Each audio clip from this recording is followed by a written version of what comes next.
السلام علیکم ورحمۃ اللہ وبرکاتہ۔ ناظرین کرام، اللہ کے رسول صلی اللہ علیہ وسلم کی پیدائش کا مقصد اور بعثت کا مقصد اور تمام رسولوں کے بعثت اور پیدائش اور ان کے بھیجے جانے کا مقصد جو تھا، اللہ تبارک و تعالیٰ نے قرآن مجید میں اس کے تعلق سے فرمایا وَلَقَدْ بَعَثْنَا فِي كُلِّ أُمَّةٍ رَسُولًا أَنِ اعْبُدُوا اللَّهَ وَاجْتَنِبُوا الطَّاغُوتَ۔ اصل جو معاملہ تھا وہ یہ تھا کہ اللہ تبارک و تعالیٰ کی عبادت کی جائے، یعنی عبادت کے اندر تمام مراسم عبودیت صرف اور صرف اللہ تبارک و تعالیٰ کے لیے ہو، طاغوت کی بندگی سے مکمل طریقے سے اجتناب کیا جائے، یہی اصل مقصد تھا۔ آج مسلمانوں کی کچھ جماعتیں ایسی ہیں، کچھ لوگ ایسے ہیں جو توحید اور شرک میں کوئی فرق نہیں کرتے، کوئی امتیاز نہیں کرتے، اور اپنے افعال و اعمال کے اندر شرکیہ اعمال کرتے ہیں، لیکن انہیں پتہ نہیں ہوتا، یا تو جہالت کے بنا پر پتہ نہیں ہوتا، یا پھر ہٹ درمی کی وجہ سے پتہ نہیں ہوتا۔ کہیں اللہ تبارک و تعالیٰ کو چھوڑ کر عبادتیں کی جاتی ہے، کہیں سجدہ کیا جاتا ہے، کہیں نظر و نیاز کیا جاتا ہے۔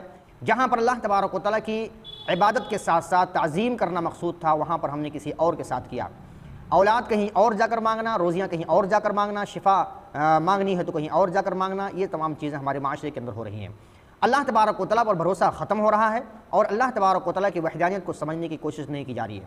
یاد رکھیں، توحید کو اپنانے کے بعد ہی ہم جنت کے مستحق ہو سکتے ہیں۔ اگر ہمارے اعمال کے اندر، ہمارے افعال کے اندر شرک ہوگا تو ہم جنت کے مستحق کبھی قرار نہیں پائیں گے بغیر توبہ کے، اگر مر گئے تو۔ اس لیے ضروری ہوتا ہے کہ ہم سب سے پہلے اپنے آپ کو بدلیں اور اللہ تبارک و تعالیٰ پر بھروسہ کرتے ہوئے عبادات کے سارے معاملات کے اندر صرف اور صرف اللہ رب العالمین کی عبادت کریں، دعائیں اسی سے، نظر و نیاز اسی کے لیے، سجدہ، رکوع اور ہاتھ باندھ کر ادب کے ساتھ کھڑا ہونا، ساری چیزیں اللہ تبارک و تعالیٰ کے لیے، یعنی اللہ تبارک و تعالیٰ کی ذات میں، اس کی عبادات میں، اس کے اسماء و صفات کے اندر کسی غیر کو شامل نہیں کرنا، اللہ جیسا کسی اور کو نہ سمجھنا۔ اللہ تبارک و تعالیٰ فرماتا ہے یا ایھا الذین آمنوا قوا انفسکم واہلیکم نارا، سورہ تحریم آیت نمبر 6 میں ہے کہ اے ایمان والو، اپنے آپ کو جہنم کے عذاب سے بچاؤ، اپنے اہل وال کو بھی بچاؤ۔ اہل وال کے اندر آتا ہے کہ ہم اپنے بچوں کو، اپنی بیوی کو، اپنے ماں کو، اپنے باپ کو، اپنے گھر کے اعزا و اقارب کو، اپنے رشتہ داروں کو، اپنے قوم قبیلے کو، اپنے جو ہے دوست احباب کو ہم شرک کے معاملے کو بتائیں، اسی خطرناکی کو بتائیں اور توحید کے معاملے کو سمجھائیں، اور یہ کہیں کہ بھروسہ صرف اللہ سے کرو اور عبادات ساری کی ساری اللہ رب العالمین کے لیے کرو۔ یہ ہمارے اوپر لازم اور ضروری ہوتا ہے کہ ہر شخص جتنا جانکار ہے وہ توحید کے معاملے میں تبلیغ کرے، توحید کے معاملے میں لوگوں کو بتائے، توحید کے بارے میں لوگوں کو بتائے اور سنت رسول صلی اللہ علیہ وسلم کے بارے میں لوگوں کو بتائے۔ حضرت یعقوب علیہ السلام کے تعلق سے اللہ تبارک و تعالیٰ سورہ بقرہ آیت نمبر 133 میں فرماتا ہے اذ قال لبنیہ ما تعبدون من بعدی۔ یعقوب علیہ السلام کی وفات جب ہو رہی تھی، اس سے پہلے، وفات ہونے سے پہلے اپنے بچوں سے انہوں نے کیا کہا؟ ما تعبدون من بعدی، اے میرے بچوں بتاؤ تم کس چیز کی عبادت کرو گے، کس کی عبادت کرو گے؟ ما تعبدون من بعدی، میرے بعد کس کی عبادت کرو گے؟ جاننے کی کوشش کی اور جانچنے کی کوشش کی۔ بچے بھی توحید والے تھے، انہوں نے کیا کہا؟ قالوا نعبد الہک و الہ آبائک ابراہیم و اسماعیل و اسحاق الہ واحدا۔ اے ابا جان، ہم آپ کے پروردگار کی، آپ کے معبود کی عبادت کریں گے، اور آپ کے ساتھ ساتھ ابراہیم علیہ السلام، اسماعیل علیہ السلام اور اسحاق علیہ السلام کے پروردگار کی عبادت کریں گے، الہ واحدہ، جو اکیلا ہے، تنہا ہے۔ تو ہمیں بھی چاہیے کہ اپنے اولاد کو سکھائیں، پہلے خود سیکھیں اور سکھائیں توحید کیا ہوتی ہے۔ اس لیے نبی کریم صلی اللہ علیہ وسلم نے فرمایا، سنن ترمذی کی حدیث نمبر 2516 نمبر کی صحیح حدیث ہے، اللہ کے رسول صلی اللہ علیہ وسلم نے ایک صحابی سے فرمایا وَإِذَا سَأَلْتَ فَاسْأَلِ اللَّهَ، جب تم کسی چیز کا سوال کرو، فَاسْأَلِ اللَّهَ، تو اللہ رب العالمین ہی سے کرو۔ سوال کرنے کا مطلب کیا ہوا؟ دعا کرنا، دعا کرنا۔ جب کوئی چیز مانگو، کوئی چیز طلب کرو، تمہیں ضرورت ہو، تمہیں حاجت ہو، اللہ رب العالمین سے اپنی حاجت، اپنی ضرورت رکھو۔ اولاد نہیں ہو رہی، کہیں ادھر ادھر بھاگنے کی ضرورت نہیں ہے۔ اولاد نہیں ہو رہی ہے، کہیں کسی مزار پر جانے کی ضرورت نہیں ہے، کہیں کسی بابا پیر فقیر سے مانگنے کی ضرورت نہیں ہے۔ یاد رکھیں، عبادت کے ساتھ ساتھ اولاد طلب کرنا بھی ہو تو صرف رب العالمین سے کریں، صرف رب العالمین سے کریں۔ اللہ تبارک و تعالیٰ ہی دینے والا۔ اللہ فرماتا ہے یَهَبُ لِمَن يَشَاءُ إِنَاثًا وَيَهَبُ لِمَن يَشَاءُ الذُّكُورَ، اللہ جسے چاہتا ہے لڑکیاں دیتا ہے، جسے چاہتا ہے لڑکے دیتا ہے، جسے چاہتا ہے لڑکے اور لڑکیاں دونوں دیتا ہے، اور جسے چاہتا ہے بانجھ کر دیتا ہے۔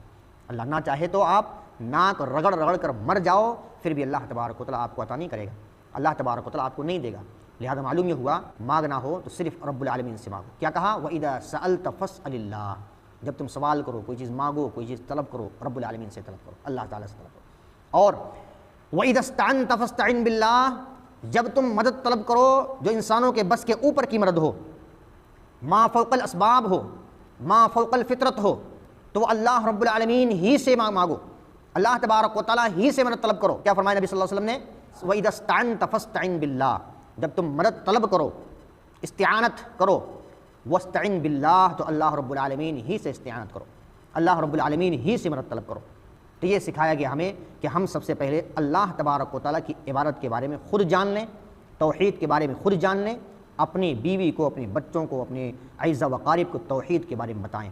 اگر ہمارے اعمال کے اندر، ہمارے افعال کے اندر اگر شرک پایا جاتا ہے، گارنٹی یاد رکھیں اس بات کی، اللہ تبارک و تعالیٰ نے فرمایا ہے انہ من یشرک باللہ فقد حرم اللہ علیہ الجنہ، بغیر توبہ کے انسان مر گیا، شرک اس کے اعمال کے اندر موجود ہے، توبہ نہیں کیا اس نے، تو اللہ نے فرمایا انہ من یشرک باللہ فقد حرم اللہ، جو لوگ شرک کرتے ہیں، من یشرک، جنہوں نے شرک کیا باللہ، اللہ تبارک و تعالیٰ کے ساتھ، انہ من یشرک باللہ فقد حرم اللہ علیہ الجنہ، بس تحقیق کہ اللہ تبارک و تعالیٰ نے جنت کو حرام قرار دیا ہے۔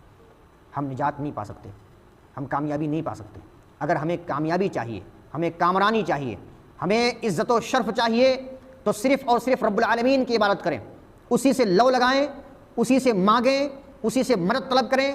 ہر چیز کا اختیار اللہ رب العالمین ہی کے پاس ہے، پتے پتے کا، ذرے ذرے کا اختیار صرف اور صرف رب العالمین کے پاس ہے۔ لہذا ہم خود پہلے سدھریں، اپنے اہل و عیال کو سدھارنے کی کوشش کریں، منہ بند کر نہ رکھیں، منہ پر تالا مار کر نہ رکھیں کہ اولاد کہیں اور جا رہی ہے، بیوی کہیں اور جا رہی ہے، اہل و عیال کہیں اور جا رہے ہیں، بہو کہیں اور جا رہی ہے، بیٹا کہیں اور جا رہا ہے، منہ پر تالا باندھ کر مت رکھیں۔ اللہ تبارک و تعالیٰ آپ سے پوچھے گا، اگر آپ جانتے ہیں توحید پر قائم ہیں اور عبادت صرف اللہ کی کرتے ہیں اور آپ بتاتے نہیں اپنے اہل و عیال کو، یاد رکھیں اللہ تبارک و تعالیٰ آپ سے بھی سوال کرے گا۔ لہذا ہم سب کو چاہیے کہ سب سے پہلے توحید کی تعلیم حاصل کریں، رسالت کی تعلیم حاصل کریں، اور توحید و رسالت پر قائم و دائم رہ کر اور اسی کی تبلیغ کرتے رہیں۔ اللہ تبارک و تعالیٰ ہمیں توحید کو سمجھنے اور اس کے مطابق عمل کرنے کی توفیق عطا فرمائے۔ آمین۔ والسلام علیکم ورحمۃ اللہ وبرکاتہ۔